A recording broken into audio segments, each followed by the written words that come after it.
All right, we're going to go ahead and welcome everyone to the Virginia Governor's Conference on Aging webinar series. We host these the fourth Tuesday of each month from 1 to 2 o'clock. You'll notice we're a week ahead, but that's due to the holidays. We look forward to you joining us this month for a conversation about serving seniors in rural localities. Before we get started, you'll also notice that this is a different platform than we've historically used. And we are shifting to Zoom webinar. We believe it'll be a better experience, not only for our presenters, but for our attendees. As always, we'll hold your questions till the end. But as the presentation is going on, we ask you to put your questions in the Q&A box. There is a chat box and there's a Q&A box.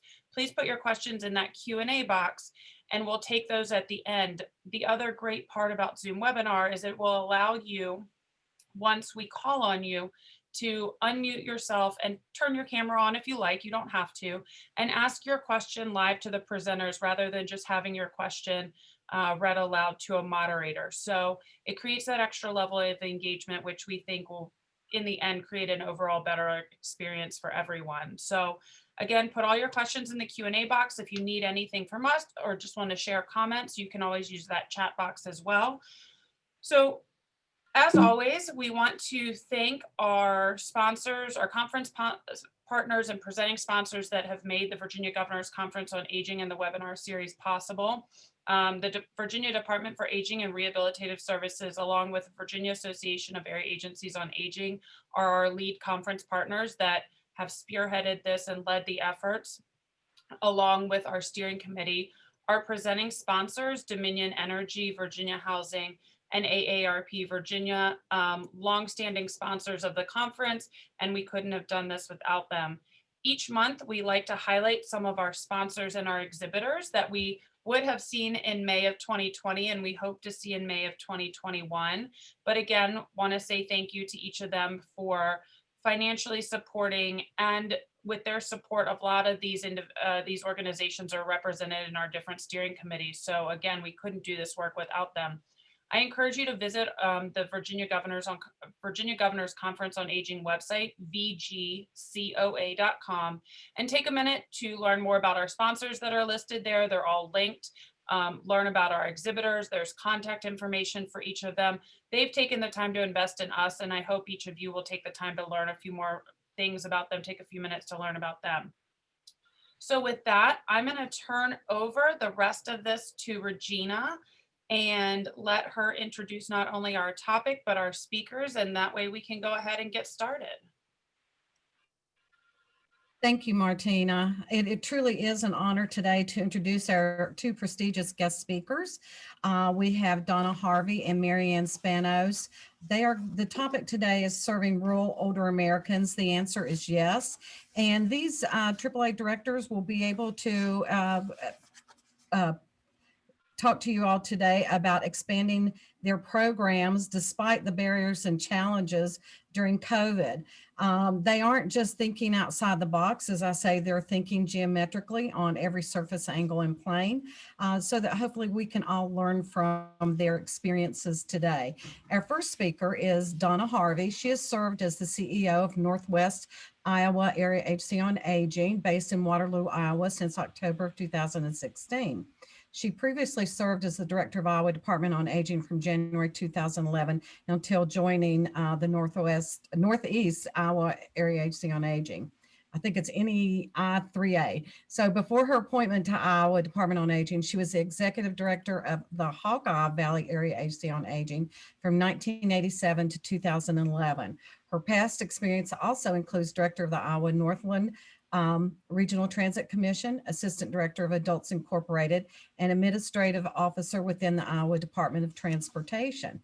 Ms. Harvey has been active on all levels of the Aging Network as current Vice President of the N4A Board of Directors, past Treasurer of the NASHWD, the National Association of States United for Aging and Disabilities, and past President of the N4A, the National Association for Area Agencies on Aging, as well as the past President of the Iowa Association of Area Agencies on Aging as a delegate to the 2005 White House Conference on Aging.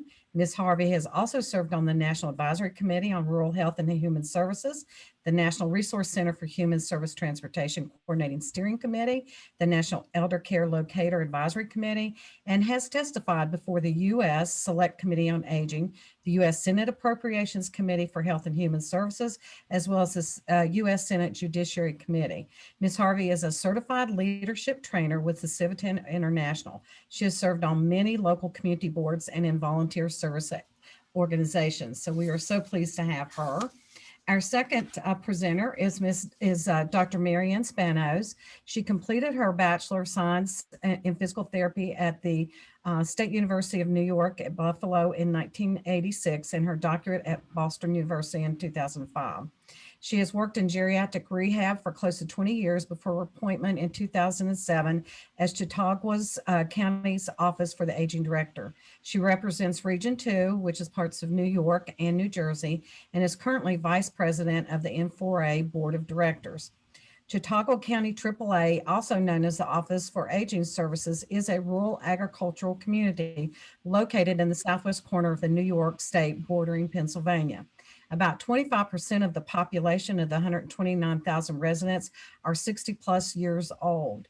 During her tenure, Dr. Spanos has made it her mission to increase community awareness about the Office for the Aging and to shape programs and services to meet the needs of current and future seniors. So we are very pleased to have both of our guest speakers who are very prestigious in their own right. So now I will turn it over to Ms. Donna Harvey. Thank you. How very kind. When I listened to all that, it's like, did I ever do my work? That's kind of the compelling issue. So let me see if I can get back to the beginning here. Sorry, I thought we were gonna start over at the beginning. Can you tell I'm not real proficient? I might be okay at speaking, but this PowerPoint is overwhelming to me, obviously. Okay, we're going to start at the beginning here. There we go. So when I was asked to speak about rural aging in Iowa, and particularly during COVID, I kind of reflected a lot about why is this so critical to me. And when you heard I spoke to all those groups, I will tell you, one of the things I always say, don't forget the rural. Don't forget the rural. So, and when I chose the title of The Answer is Yes, there's a compelling reason for that. And one thing I will tell you is that my staff say I have the ability to listen to multiple conversations at one time and get involved where they really don't want me to. So when we relocated to offices, I kept hearing, gosh, we really can't serve them because they're outside the city limits. Wrong. And so we spent a lot of time talking about how do we turn no to yes. So first of all, I'm going to orient you a little bit to Iowa. So if this is not familiar to you, this is the Field of Dreams in Dyersville, Iowa. That's within my service area. Dyersville, that is the biggest geographic spot probably of the whole city. So I believe the population is somewhere around 5,000, and it truly is set within cornfields. And so when we talk rural in Iowa, it's really a farm-based operation. This hot pink area is the area that I serve. For those of you who may have heard me speak before, when I went to the State Unit on Aging, the first thing that happened is the legislature said, thou shalt reduce the number of area agencies on aging. So when I left from Hawkeye Valley, this was my service area here. When I came back, this is my area. So I serve 18 counties. So I'm living the dream of what I created. So, but I will tell you, the one thing we did when we were doing the reorganization is we really looked to make sure that all areas of the state were going to be able to serve equitably the population. And so in Iowa, we advocated many, many years ago to put a rural weighting factor into your funding formula. So that's my first call for action. If you haven't had that, I would highly encourage you to look at that because it does give a more fair share of the funding to make sure that folks can really be served no matter where they live. When I was the State Unit on Aging Director, I had a staff person come to me once who grew up in town in Iowa. We don't have a lot of those. and said, I'm really thinking at some point, people who live on farms and in rural communities need to move to the big cities so they can have access to services. Otherwise, we're not going to be able to afford it. So you might guess I spent a lot of time really saying we need to transform our thinking. We need to think about how do we serve better, differently, equitably, because we don't have that kind of population in Iowa that really is metro versus urban versus rural. When I went to, I think it was the AIRS conference, the first one I went to was in Atlanta, Georgia, and I sat in this small little room and they wanted us to go around and talk about whether we were from a rural community or an urban community. Well, on the way in the vehicle I was riding in, I'd heard them say that the city of Atlanta had just gone over 3 million people. That's bigger than the state of Iowa. So when I introduced myself, I said, I'm not sure I can really fairly introduce who I am because it's really kind of comparative to where you are. And as Regina shared, I served on the National Committee for Rural Health and Human Services. Assistant Secretary Josefina Carbonell appointed me to that, and I was the first AAA director to ever serve on that. Prior to that, it had just been health. So I was the one to sit at the table to say, you need to be thinking about health and human services as it relates to older people and how you're serving them in your community. One of the great things we got to do is that we traveled to 3 different locations in the United States each year, and it had to be very rural. That was eye-opening to me, I must admit, because what we found is rural is, you hate to say it's a state of mind, but it truly was. The other thing we quickly found out, the last count, there were 37 different definitions of rural within the US government, and many of those within the health and human services. So I think the first thing we need to do is just get it out of our way as to the definition, but really talk about the ethical approach. So in my service area, we serve 18 counties. We have 2 communities over 50,000. One of those houses a state university, and so it bulks up a little bit during the school year. The other one is on the Mississippi River, and that's in Dubuque. So we serve 10,000 square miles, over 500,000 people in that area. And there's 125,000 of those folks that are 60 plus. So if you look at the square miles and the number of people, we're pretty spread out. And we serve just over 10,000 individuals. So I tried to think about, when we were talking in context to my staff, many of them were young. Many of them had never lived outside of, and again, urban area of 50,000, to really have a context of what it is to live in rural areas. So I was thinking about, I grew up on a farm. I live now out in a rural area, and the largest community next to me is 7,000. So that's where we do all of our shopping when we do go out. But when I think about what did I do growing up? Well, we spent a lot of time with the animals. We spent a lot of time in the hayfields, although we didn't have those large bales at that time. If you're my age, over 60, and remember that, and learning to ride a bike on loose gravel roads. So that was our frame of reference. So when I started talking about how do we better serve older individuals, I really asked that our staff reflect on what does their life look like and how can we support them.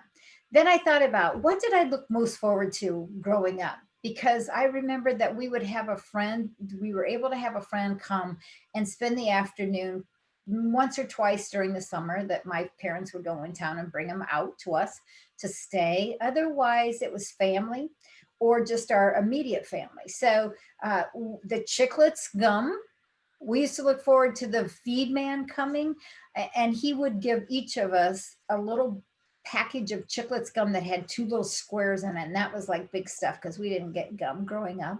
My favorite was we had a bookmobile that came around, and I would take as many books as we possibly can. I will tell you, over the years, I've had conversations with libraries and trying to get them to reestablish the bookmobile for older individuals. So I am retiring the end of December. I'm not planning, I am retiring. They've hired a replacement for me, but I'm going to advocate some of these as I move forward. So that's my first charge to all of you. If you think about How can we improve the lives of older people? Let's start thinking about who could we partner with in a whole different way than we ever had.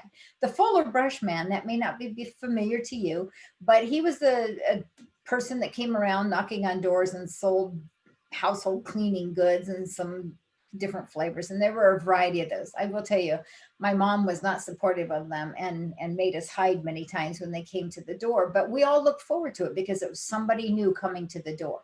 Again, that's my reminder, is that we talk about social isolation. It's somebody new coming to the door that you could trust, that you knew what they're going to provide you. And I think that's what we need to remember as we look about rural folks. So Robin Stone was just quoted, I think, in the most recent American Society on Aging blog, and she said, "Only by coordinating houses and service policy making can we truly serve the needs of the nation's rural older adults." To me, that's another call to action. And I hope all of you are learning what we're learning in Iowa, that this coronavirus has created havoc for all of us. But I think it's created opportunities that we cannot let go on. How do we do business differently? And so we as AAAs have been working hard to look at what are the policy issues that are causing great barriers to us doing some of the things we've done.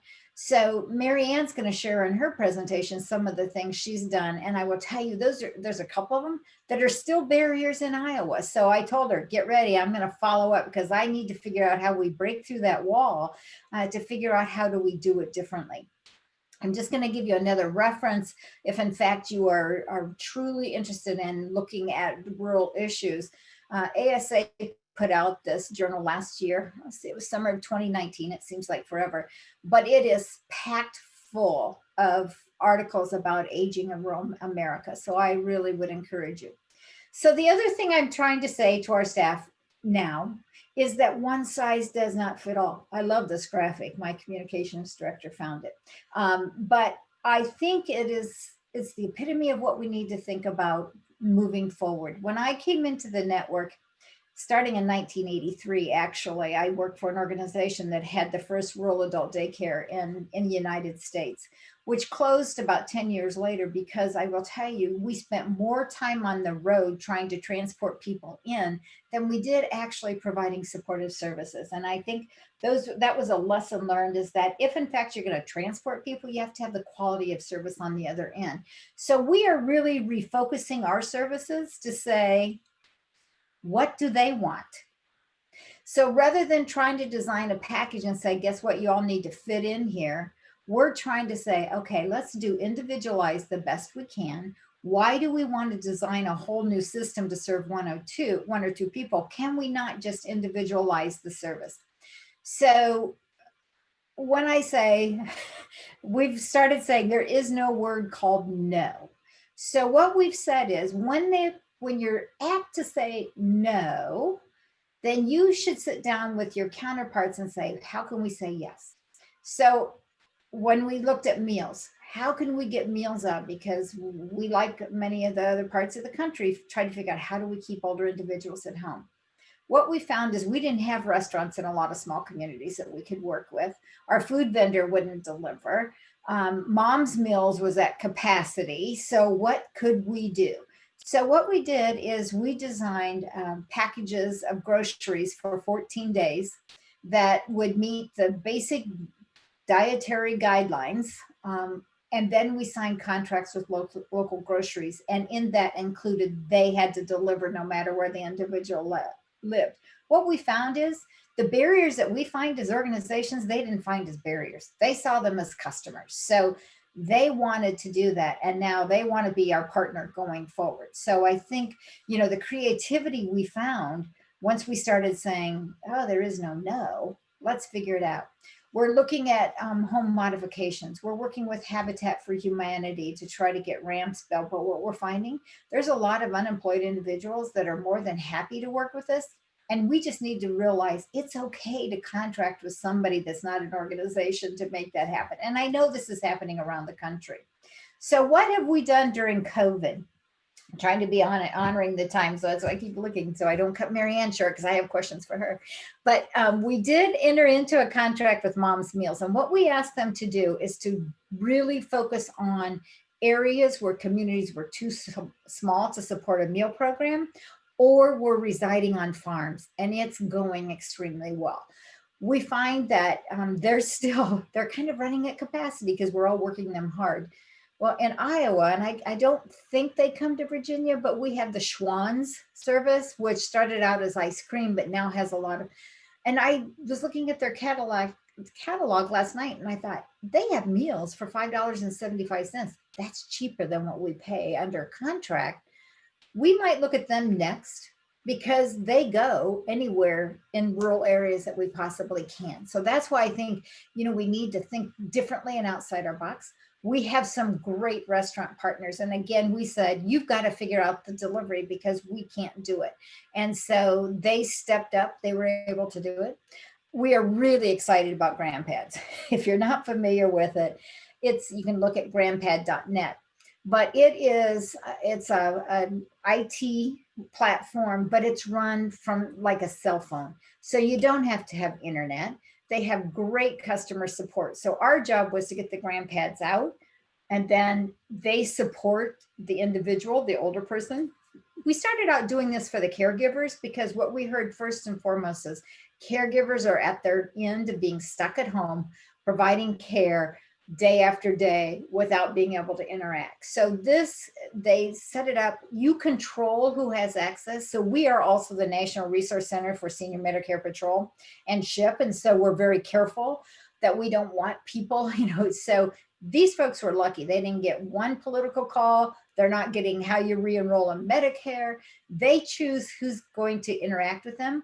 We are now looking at doing virtual senior centers and senior meal programs through the GrandPads. We do evidence-based programs. So we have Tai Chi. We're doing our case management assessments through that. And again, it's working incredibly well, no matter where the individual lives. So I think, my challenge again to you is think different. So what did we do that didn't work so well? So the first thing we did that didn't work so well is that we contracted with a school system to provide transportation on their school buses.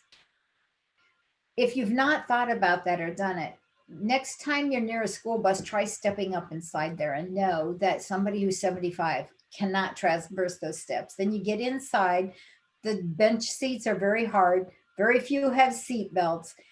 And even though there's this image that older people love all little children, it's not so true when you're on a school bus for 45 minutes on country roads, bouncing all over the place with kids bouncing all over the place. So we learned our lesson. We tried contracting with school systems to allow older people to go in there and eat. Again, the volume was too loud. The bench seats were too hard. We couldn't make that happen.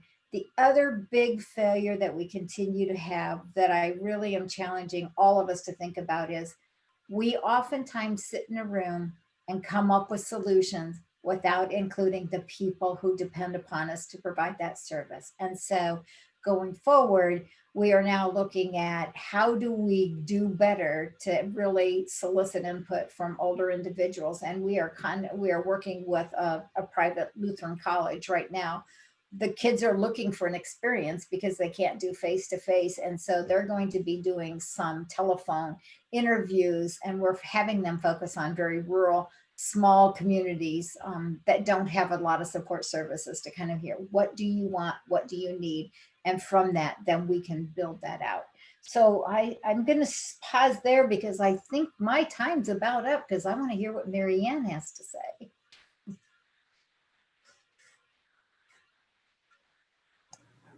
Okay. I so enjoy listening to you, Donna, and I feel like a newbie against all of your years of experience. So I'll wait for Martina. Martina, are you going to put up my Give me 1 second. I had it up and it's trying to open my opening slides again. Here we go. Okay. There we go. So you can go ahead to the next slide. I like all the context that Donna gave you. I wasn't thinking about it in that, so that's a nice perspective. But I did want to start off with, people ask me Chautauqua, where is that? And I always tell them it's as far as you can get from New York City without getting out of the state. So this New York State map really shows you where we are. We don't even have as big cities as you do, Donna. The largest one is Jamestown at about, and my husband told me I overestimated. They're not quite at 35,000 anymore. But the whole county in New York State, the AAAs are county by county. Most of them sit in county government. There's maybe only 2 that are not-for-profit agencies. But we are south of Buffalo, which is the second largest city in New York. That's about 75 miles away. And Erie, Pennsylvania, a lot of our people go to Erie, Pennsylvania for things as well, because that's a pretty big city, but it's a good 35 miles away as well. Those pictures that you showed, Donna, could have been in Chautauqua County, except right now ours is all white. We had snow last night and we have about 2 inches on the ground. As you can see, we're at the end of Lake Erie, and so we pick up a lot of moisture in the winter time until that lake freezes over, and we experience about 200 inches as an average snowfall in a season. So winter makes it a little more difficult, but I have to say we have some of the best snowplow drivers in the world, and so there are very few times that we close down. Albany's always calling me, are you closing? You had snow. And I'm like, no, we rarely close, but we do have blizzard boxes are a natural thing in our meals program, just in case those meal drivers can't get through.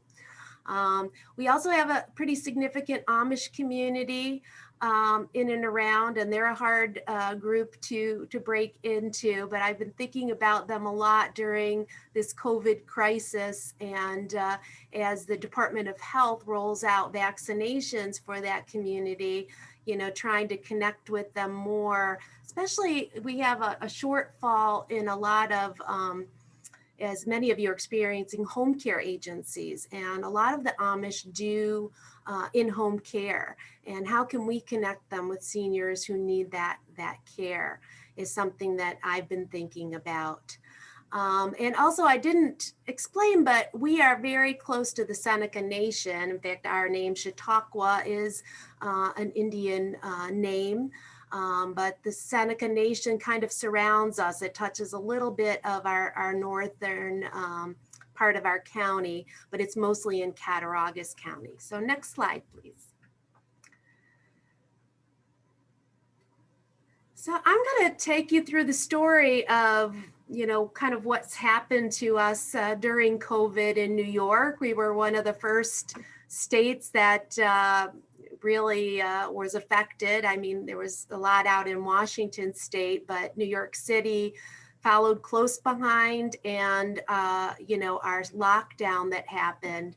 Well, in February, we started hearing about COVID, and actually were called by our Department of Health, as they were trying to do some pre-planning, thinking about, were we going to have to quarantine? Was this the same as, our swine flu epidemic? Was it we were gonna plan and then nothing happens, or not as much happens? But we did start meeting to talk about people in quarantine, and they were particularly interested in talking with us because we run a home delivered meal program, and ours is a little unique in that we have 3 kitchens. 2 are very big kitchens. One is out of the SUNY Fredonia, which is the State University of New York at Buffalo, State University of New York, but at Fredonia. And then we also work with a hospital kitchen, which is UPMC Chautauqua.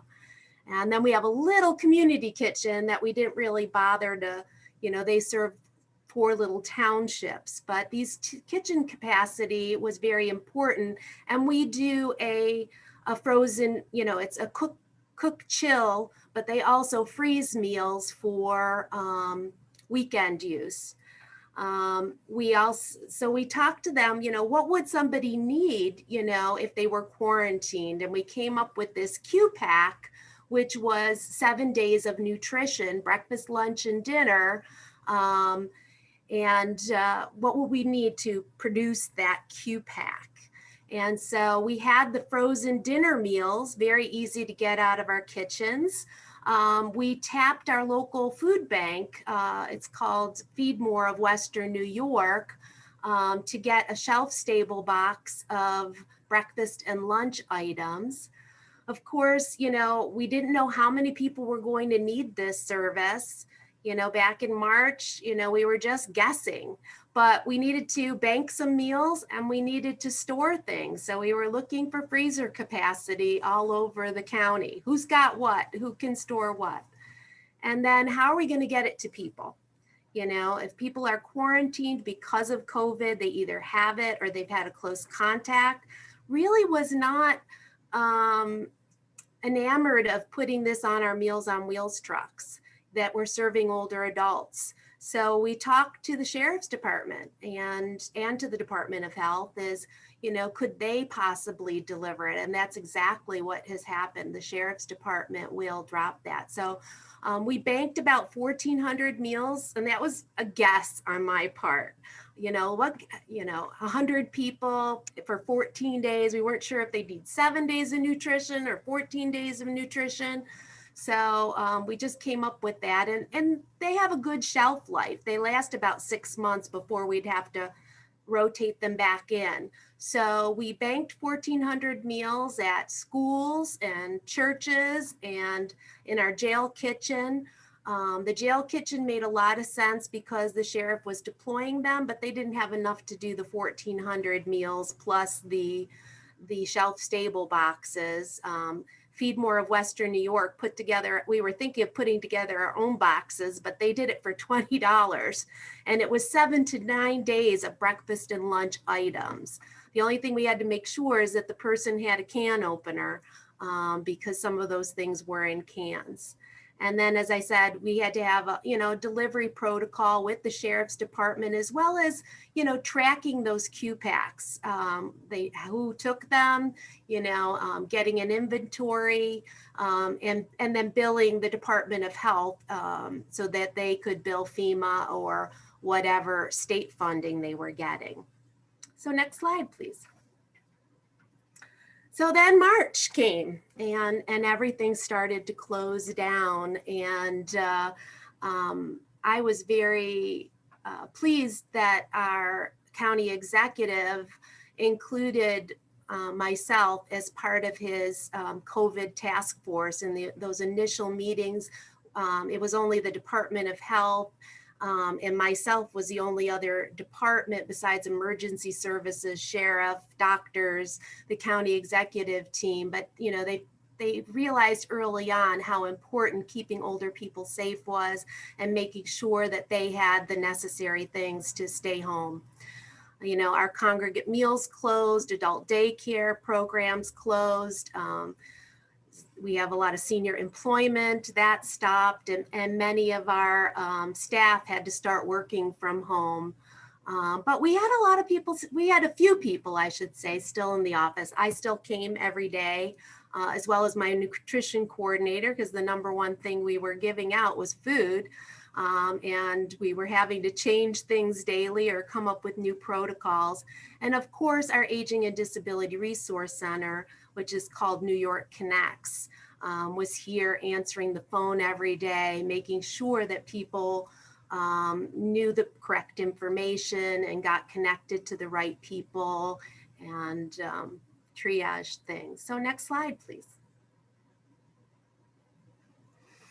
So I want to talk about, this slide is a little tribute to my grandson, who we sing a lot of the Disney things to, but that's Baloo, if you don't recognize him from the Jungle Book and the Bare Necessities. It's one of my favorite songs, but that's what it came down to is people are going to ask for the world, but you've got to give them the bare necessities. So it was food and making sure people had medicine and the necessities to stay safe at home.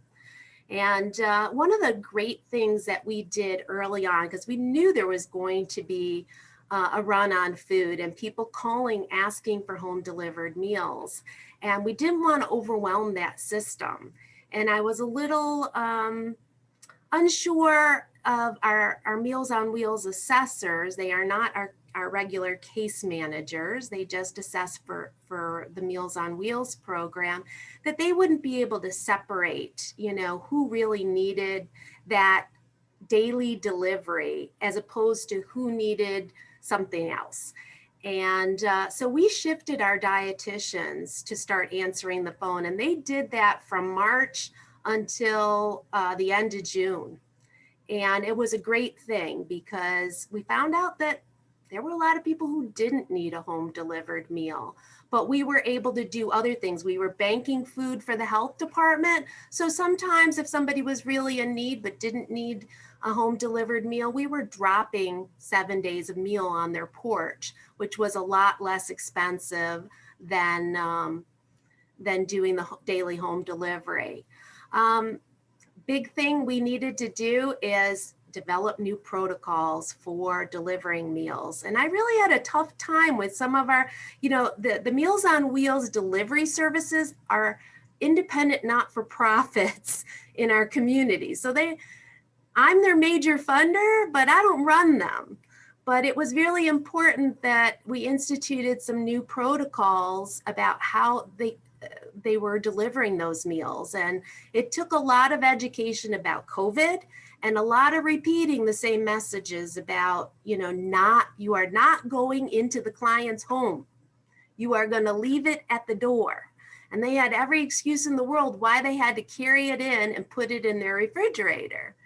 And, we talked about how, you're going to pick up COVID from this person and take it to the next person and the next person. And, they really needed that nuts and bolts and reinforcement of why they're doing what they're doing, why they had to change what they were doing. And we also provided them with tools, little coolers, so that they could leave the food by the door so the dog didn't eat it and it didn't defrost, and all these other issues that they brought to me about why they couldn't leave the meal on the porch or at the door or just inside the door. So that's really important to keep talking about those things and why we're not doing that. We also had to convert all our congregate meal people to home delivered meals. And for many of those were in housing units. And so we quickly made connections with all the staff at all the housing units, because again, we were going to drop a cooler to them and people either had to come down and get their meal and take it back to their room, or the staff there needed to facilitate them getting their meals.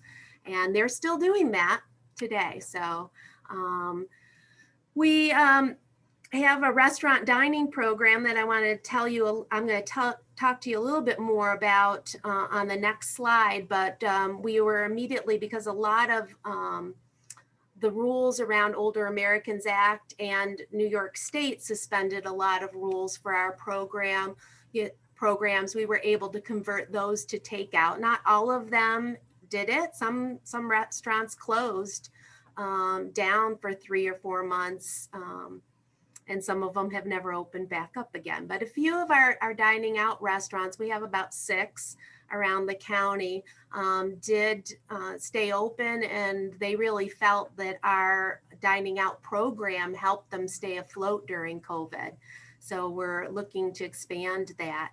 As we started to work, have the dietitians on the phone talking to people, we realized that there was a whole group of people that had money for food, but were afraid to go to the grocery store. And they weren't tech savvy enough to use Instacart or Walmart's or Aldi's and ordering food online and having it delivered. So we actually had some of our finance team provide that technical assistance so that people could shop. And we set up an Instacart.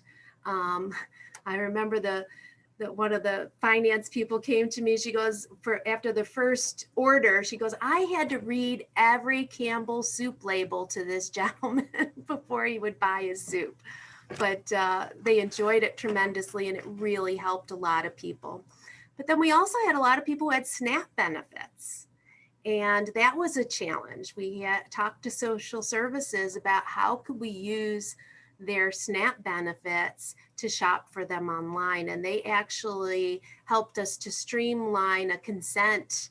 You can name somebody to use your SNAP benefits, and they streamlined that to a back and front page that we were able to use. So that was great. We were already taking SNAP donations in our meals program, but to actually use their EBT card in an online thing like through Walmart was new. And then, you know, it was really important in all of this. We were so fortunate to have our local United Ways who started convening conversations, two very important conversations with the government agencies that were serving people and with all the community-based agencies like the Salvation Army and the soup kitchens and all these different rural kitchens that were out there. And we had two different calls. One was very specifically food oriented, and the other was just about these local CBOs who were serving people. And so that they knew what resources the government had to give people and, you know, where the gaps were. So we weren't, you know, trying to do the same things. And especially with food, you know, we got to a point where they knew that anybody over 60, Office for the Aging would serve. So they didn't have to use their resources for those people. So some of the things, I think I touched on most of these, but you know, what we learned was not everybody needed that home delivered meal. Remembering to reinforce, you know, education about COVID and those new protocols, and you know, identifying those gaps and then finding creative ways to serve people. And lastly, that, you know, under the food, you know, we had to engage some new partners because our Walmart and our Aldi's had a very limited range in delivering food. So we engaged some new partners. The Y decided to take on delivering food for us. So next slide, please. The sun decided to come out and is really blinding me. So I wanted to just touch a little bit more about our restaurant dining out program. We've had a lot of interest across New York State because congregate meal sites are mostly still closed all over, and how, you know, they want to know how we did this and, you know, how to expand it going forward. So we've had a restaurant dining out program for at least 10 years. I stole the idea from Washington County, New York. They used local mom and pop restaurants, and the dietitian from the home delivered meal program actually goes into the restaurant and works with the restaurant on creating a senior menu, which is pretty much just a subset of their regular menu, but putting all those items together so it's meeting the 1/3 RDA for a 70-year-old man. People register through the Office for the Aging. Right now we are using tickets, but we're hoping to change that to like a debit card soon. But right now they get a paper ticket and for a donation, and we pair the donation with our Older American Act money to pay the restaurant the negotiated rate that we, and the person gets, you know, the whole meal.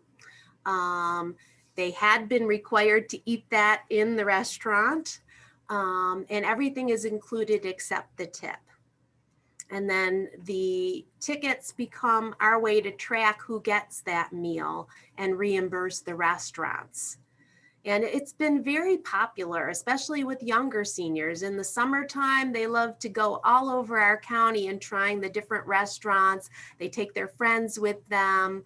The Red Hatters get together and go places. And it's just, they've got more choice. They can go when they want. And it's just a great program. And of course, we've allowed them to take out during COVID. And as I said, they've been very appreciative because the restaurant industry was hit very hard in this time. And so that's kept them afloat. So next slide, please. So a couple of other things that happened around food in our county.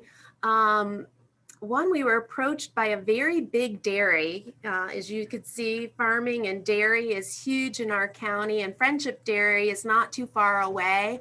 And they were selling a lot of their products to the cruise line industry.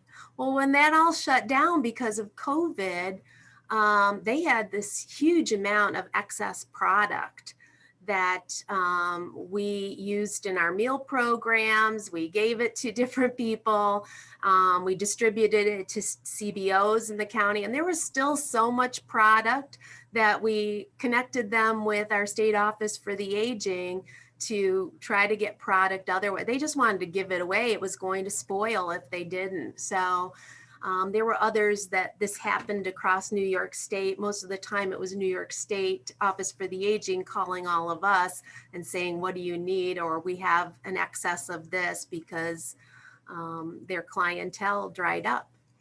But it also inspired us to talk with our local growers and see how we had already had an inkling that we wanted to start a farm to senior table program, but this really spurred us. And so we worked with a couple local growers and actually a local packaging company that made us this special box. And there's one of my staff. We did an 8-week program in August and September pilot using 3C funds, and seniors got these boxes, and it was whatever was growing at that point in the year. And they got this great insert with recipes and education from our dietitians.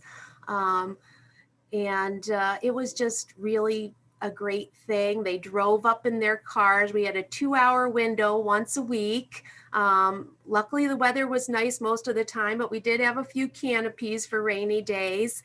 And they drove up and got their box, and it was a nice outing. And then we, of course, got their input on what did they like, what didn't they like. A lot of them told us they tried new vegetables that they had never tried before.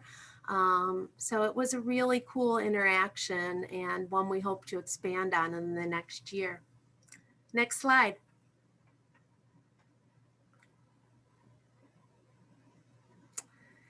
So another thing that we have in Chautauqua County that I don't know if it's unique to New York State or this is something all over the country, but we have access cable stations. These are like little independent cable stations. They don't have a wide range.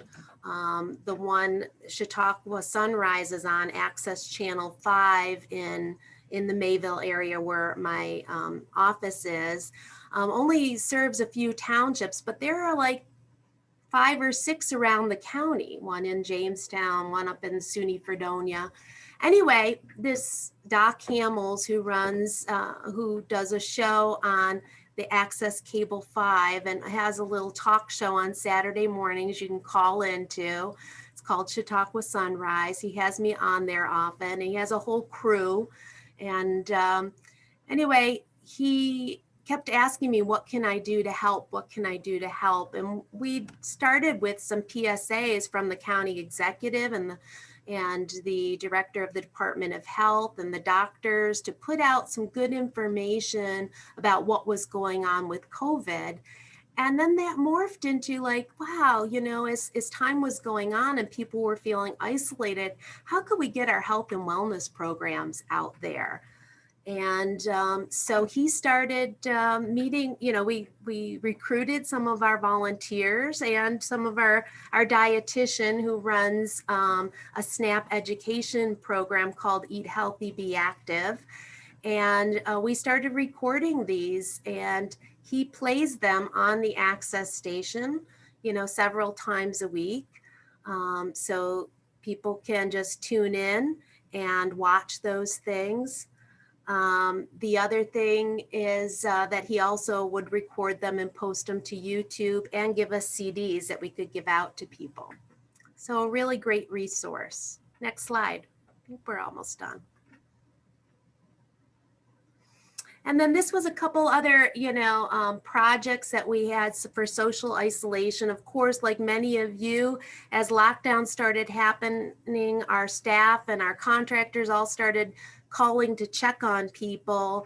We produced a senior newsletter about COVID, just a hard paper copy that we could hand out to seniors to give them good information on what they should be doing or where they could go, what numbers they needed to talk to people in social services or whatever. But we also engaged our PERS program, which is the N4A CareNect program through CST and Best Buy Health. And they helped us with some private pay clients to check on them doing, early in the pandemic. And then we realized, we have these clients who are calling us all the time and they're so upset and worried. And so how can we, work with those? And so we started a social isolation pilot where to deal with these frequent flyers who just needed somebody to talk to. And rather than tie up our staff, we referred them over to CST staff. They have social workers who answer their call center, and they would do outgoing calls on a weekly or bi-weekly basis to check on those people and just keep them calm, reinforce, that everything's going to be okay, and direct them to good resources. And then the state made these beautiful animals available. These are our animatronic pets through Joy for All that New York State made available to us. And we gave them out to, some clients with dementia, a lot of our ADC clients, but they are so well received and they're just loving it. And of course, we also, have continued to do porch drops of different items that people need that we have stockpiled in the office. So we're getting short on time and we want to take questions. So just one last slide, which is a shout out to our state office for the aging and our association on aging in New York. They really helped all of the AAAs, just touching base and finding out what we needed as support, supplying us with things. We got over 7,000 Hanes masks from the state office for the aging. That was based on our 70 plus population. They started a buying group for those counties that were running into trouble like you did, Donna, with mom's meals being at capacity. They bought meals and got them distributed to the counties that needed them and just gave us a lot of technical assistance and different things. And we just launched this COVID-19 checkup that is really helping to educate people about their risks. So I'll leave it there and thank you so much for your attention. Oh, well, thank you, Marianne and Donna. Absolutely a fantastic webinar today. We do have a few questions for you, and so I'm going to turn it over now to Martina, and she will direct the questions to the appropriate person. Thank you. Great. Thank you all so much. Our first question, Janet Bowles, you should be able to unmute yourself and ask your question. Hi, thank you. I'm one of Donna's, and so I'm kind of interested in learning as much as we can about the restaurant. We are doing it right now through COVID, but how do you market it once COVID is over and people can go in? I mean, how do you identify to people that this restaurant is part of our program, part of your program? We are so fortunate that we have a section of the newspaper that is our newsletter. And so we have a Senior Life that appears once a month and Senior Scene. We have two little local newspapers, and We put in a director's article, and our diet, we give them about 4 or 5 articles directly from our office on different topics. And so we've never really had that issue of getting the word out. And I'll tell you, once, this starts, it has a life of its own. They tell each other because they love it. So I'll have to direct you to it's been 10 years now, so we don't have any problems marketing it now. We have problems, engaging more restaurants to come on board. Thank you. Mm-hmm. All right, our next question will be from Sharon Williams. You can go ahead and unmute yourself, Sharon, and ask your question. And if we don't get her, because sometimes people can't unmute, I'll ask it for her. Her question is, and feel free to add on to the Sharon, how were you able to get the animatronic pets? Well, actually, this was another thing that Greg Olson at the state office did, is he signed a contract. He got us a discount because he started buying them. It was a pilot project with another county before he got them for us. So he actually sent us about 18 pets. I don't remember how many each county got. He ended up buying them and then sending them to us, but we also could buy them directly if we wanted. And we had a discount code that we can use to get, the price that he negotiated for them. And to that point, it looks like there's another question about pricing. There's a question, how do you get them, and are they free? When you obviously just said there's a price, but maybe you talk a little bit more about that. Or we can also include Joy for All Pets contact or follow-up information in our follow-up email. Yeah, you can Google Joy for All. There's a retail price to get those pets, so anybody could get them. But I would suggest that if a lot of them are interested in the state, you should do what Greg did and negotiate a discount for all your AAAs to be able to purchase those, whether it's directly or through your association. All right, great. Our next question is from Annette Clark. Annette, if you want to go ahead and unmute yourself and go ahead and ask your question. I believe I did unmute, so can you hear me? Yes. Is everything good? Okay, good. I come to the table today with different ideas. I work for the Alzheimer's Association. I truly see the need. I serve on the board and the advisory council for the local area agency on aging. And I was listening so intently when you were talking about the sheriff's department or the police department in the area being a part of the solution with dropping off the meal boxes or the foods. So I wanted to ask the question because my husband is also a captain with the sheriff's department locally. And I thought, ding, ding, ding, that's an idea that I didn't think of. And so that's a what if. And I wondered if there was any pushback from or resistance from anyone in the sheriff's department or the police department saying, we have enough on our plate right now due to COVID, or was it just a great partnership opportunity that just hadn't been explored before? No, we work so close with our sheriff's department on a lot of different things. They were a little concerned, like we had all these downed trees 2 days ago, and that might have been difficult for them. But, we had to set some limits when people order food from the system. Like we send an email to them by noon every day of who needs delivery. So they have all afternoon to deliver it. So we did have to work out some logistics to make it easier for them about how we're rather than send them 20 emails that these 20 people need it, we kind of gather them all together and send them as one lump to the sheriff's department once a day, and then they can dole out that to the patrol. And because we're storing the food right there, it's not difficult for them to go pick up they know what belongs in the Q pack, they know what they have to grab, and they know just to sign it out. And so, you know, those protocols were important. We tried to make it as simple as possible. And we do have, you know, if some emergency is happening and they can't do it, you know, we have Department of Health or even our aging people who could go drop if they needed to. The funny thing is we hardly used any meals for the first 6 months, but now it's going crazy. And what we did with ours is that we reached out to our transit providers who were not able to transport and their business was really hurting.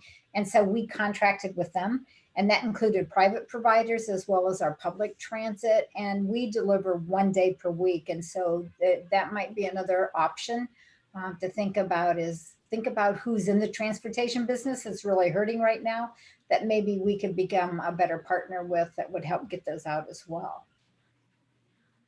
I love the idea. Thank you. We really appreciate, you know, everything that you guys have done.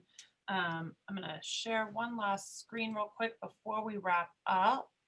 And as we do that, I want to remind people, we've gotten a couple questions about the recording and the availability of materials. So we will work with our presenters to get all the materials distributed, as well as the link to the recording. Our webinar recordings are always available at vgcoa.com.